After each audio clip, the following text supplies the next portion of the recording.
Hear me when I tell you this. I'm a former coach. How many of you want to play ball? Me. Huh? How many of y'all want to play ball? How many of y'all want to go to school? Me. How many of you want to go to college? Hear me on this one. If you serious about it, you listening. If you serious, when that counselor or when that scout, if you are an athlete, come to that school, when that recruit comes to your school, whether for you to be a corporate executive, and I like what he said, you got the right side. Just don't go to school to play football or basketball. Go to school and get the grade.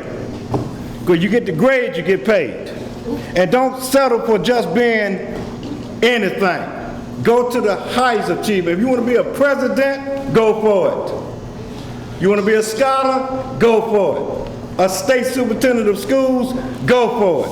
But what do you have to have? The right kind of what? Academics. That's the reason you're in school. My story today, I don't hide it.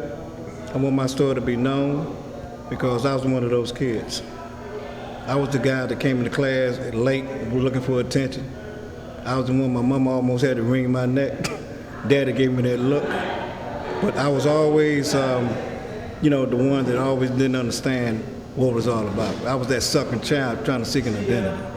Went out there at the age of 19, got caught up. I was All-American in high school, got to college, hurt my knee, couldn't play football anymore. I turned to drugs, just took a back seat at a young age. So what I'm working on doing now is having these kids not do the things that I used to do, okay? I've been homeless, so I've been through the mill, so to speak. So when I got back to teaching, and saw my value and saw my purpose. That's why I want to help these young people to aspire, not just to go to school, go get a job, but go to the ultimate. You can be anything you want to be in this world.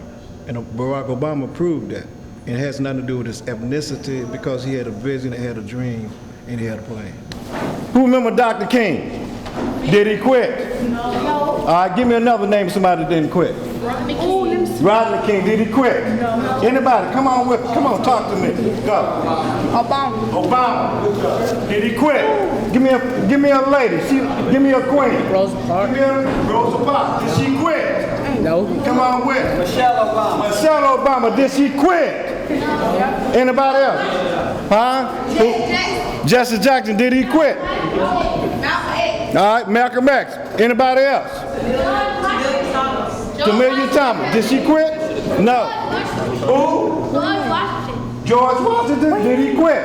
All right, let me ask you a question. How many of you, somebody talking? Somebody talking? Did he? Oh, you already know. All right, listen to this. Who remembers this lady? If you don't remember her, don't play the game by putting your hand up. If you remember her, put your hand up. If you don't come, I'll call you out on the spot. How many of you remember this lady named Susan Penelope? Anybody? Adults? Young people? Y'all remember Susan Penelope? Y'all remember her? Because she quit. The turnaround for me when I lost everything. I couldn't find my way. And when I first went to teach school, and the football coach never knew me from Adam from Eve, said, I want you to be my coach. Then during the basketball season, the head basketball coach saw me in the hall, said, I want you to be my coach. I said, these guys don't even know me, but they saw something in me that I couldn't see myself. That was my turnaround. And that made me realize then I had purpose, something that I was searching for all my life, my identity. And I found that through coaching. That's why I still, even in business, keep my company called Coach Speaks. Every Coach Speaks Ministries. It's not about me, but being a coach, I knew that anybody that had a coach can identify what I'm saying. It was something special about a coach. So I want to keep that so the kids can keep coming to me because of that brand. So who's going to remember you if you quit? Nobody. So everybody say, I'm a champion. I'm a champion. Say it like you mean. I'm a champion. I'm a champion. Look at the next person and say, you don't even know who you talking to. You don't even know who you're talking to. Do you know who I am? Do you know who I am? Do you know what my name Do you is? know what my name is? Do you know what I represent? Do you know what your best man represents? I'm not new to it. True to it. I'm true to it. I'm bona fide. I'm bona fide. At the end end of the day, if you don't have a job, it's only because of one or two things. Somebody didn't tell you and show you and lead you, or you just went to school thinking you're gonna get a pass, okay? What you learn is what you earn. Nothing is a handout in this world, nothing. You have to earn everything and don't let anybody tell you that C is average. C is the next thing to B, and B is the next thing to A. You strive for excellence. You have to get those grades. 2% of the athletes right now, the NFL and the NBA are allocating monies to get these kids to come to school. I've seen it firsthand of athletes coming to me, up in age, with families, have no money to take care of their family, crying in the community, losing their homes because somebody didn't tell them the truth. So my whole focus right now, as long as God give me breath to breathe, these kids gonna hear the truth. At the end, or in the beginning, it may not be an impact in your mind, but once you plant that seed, it'll be rewarding in the end. The first thing you got to understand when you go to school, you're not in there to play. Clowns are only respected at the circus. You understand what let me say that one again. Clowns are only respected at the circus. You have to have a mandate, a mission when you go to school. Failure is not an option. You weren't born to fail. Champions never quit. Winners work at it, but the champions go to work. Everyone in this table, like my man back there, Christian, is a champ. If he's a champion at 5 years old, and guess what? Each one of you, young and old, and nobody's old in this building because it's nothing but a number. Each one of us were born to be champions. It's not a tragedy to strike out, it's a tragedy to stop swinging. Well, a very good friend of mine, Mr. Coach Ken Woods, invited me to come along this evening to be a part of this organization and what's happening here and helping the youth. And so I more than volunteered to want to come along and be a part of this. Absolutely. I think it's a great opportunity. My wife is Japanese. I lived in Japan for many years. And the Japanese diet is one that is probably one of the best on the planet. Rice, vegetables, fish, very little fried foods. And that's, we've been eating like that with our family. I have 4 children that have grown up eating exactly what's put on their plate. There's no complaints. They never ask about, let's go to McDonald's or let's go eat something different. Whatever's on their plate, they eat it. And so there's lots of vegetables, lots of fruits. Rice is eaten every day. Fruits and fish. We kind of feel like you are what you eat. If you eat, vegetables and fruit, you're going to feel like a rabbit. If you eat like a cow, you're going to feel like a cow. And I think that kind of rolls into how we sleep as well.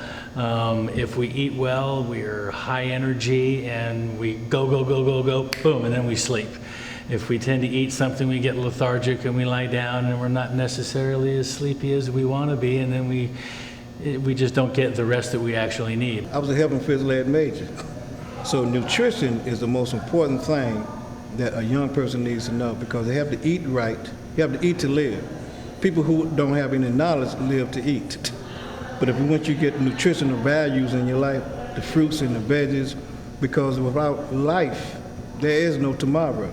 Without health, there's no wealth. So you got to eat to live. You got to understand that whole element of eating. You got to get past all this junk food, because if you really want to know where a lot of mean people are, watch what they eat. Watch what they eat. When people are smiling all the time, and kids got this thing called haters, drinking the haterade, right? I guarantee you, when you see these young people eat on a nutritious level, not only because it's good for their body, it's good for their soul and spirit, and make them more productive in society and live longer. But when you just eat right and live right, treat people right, it comes from eating right. It has a lot to do with it. Look at your athletics. Look at the medical institution, because they would tell you on a scale of 1 to 10, eating right is the most productive way to live. If you don't eat right, and you don't have to have a lot of money to do that. A lot of our young people, especially African Americans, come from a poverty background, but we need to take that poverty mentality out of their mind. Your surroundings don't dictate who you are. So you got to rise above your circumstance, because they're only an illusion, they're not the conclusion. And keep on moving. Their brains are sharper, they're more attentive in class, they listen better, they take better notes, they have more desire to want to do something over and above what they're currently doing. You know, a body in motion stays in motion and a body at rest stays at rest. I think the mind's the same way. The mind is, if it's active, it's going to want to do other things. It's going to want to participate in other activities and be positive and be giving and caring back to the same what I spoke about originally. I think the mind has to be sharp, and what you feed it is what it's going to work on. Let me tell you why it's so important for you to come to school and go to work. Let me tell you why it's so important that we have a lot of failure rates going on, not only in Georgia, but on a national scale. Do not allow other people's opinion of you to become your reality. You understand what I'm saying to you now? You were born to win. Don't get caught up in the hype. Go to school. I don't care how long it takes. Get your education. You athletes, they're only paying a certain amount of money for athletes to come into the NBA. After that, then you have to wait on a pension. If you don't get your grades, you will be in the NBA, the non-basketball association. You better hear me today. The non-football league. You notice what happened here tonight? You know, they was focused because somebody took time to listen to them. We just got to understand the value, even as parents. Now, it's a lineage. Some parents still not understanding what it means to be a parent because nobody taught them how. You know, one of the great fallacies, I say, or the great disappointments that we've done to the young generation, we stop listening to them. When they go do the rap, it's not about the music, it's what the music is saying. See, they're crying out right now, but nobody's listening. No, let me repeat that. You have some people who can relate that are listening. We have to stop pointing the finger at each other. The bottom line, young people, if they can be raised up to make millions of dollars at 15 and doing it the right way, I think it's time for us to listen to them and what they saying, okay? Because at the end of the day, think about it. Why are the young people going to the games? Why are they dropping out of school? Because nobody's listening. You see, when we take time to not only listen to somebody else's child, but listen to your own. Don't judge them, don't criticize them, don't call them knuckleheads.